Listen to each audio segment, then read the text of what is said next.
Cock आहे त्यांचा, हा पण कॉक आहे त्यांचा पाण्याचा.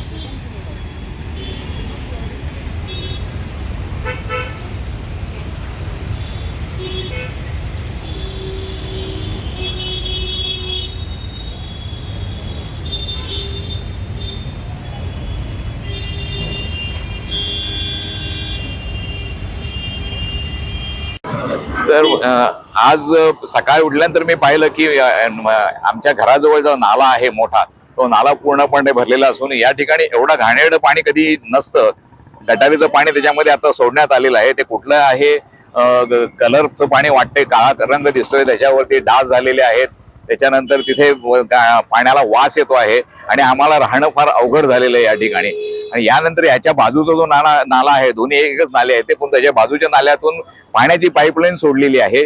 याबाबत पाईपलाईन पाण्यातून जी सोडलेली आहे तिथे ते नाल्याला भोकं पाडलेले असल्या कारणामुळे त्या नाल्यातील घाण पाणी त्या पाईपलाईन मध्ये जातंय आणि हे पाईपलाईन पिण्याचं पाणी असल्या कारणामुळे ते पाणी आपल्या मिलापनगर वासियांना ते प्यायला मिळतं. आणि अशा प्रकारच्या तक्रारी MIDC कडे करून देखील MIDC ने याकडे दुर्लक्ष केलेलं आहे. अद्याप साधारणपणे 1.5 वर्ष होऊन गेलं की आम्ही यावर तक्रार करतोय की ते नाल्याला पडलेली भोकं आहे, ते बोगदे मुजवा आणि हे जे खड्डे पडलेले आहेत ते तुम्ही बंद करा, असं आम्ही त्यांना सांगून देखील अद्याप त्याबाबत काही करण्यात आलेलं नाहीये. यामुळे आरोग्याला धोका निर्माण झालेला आहे.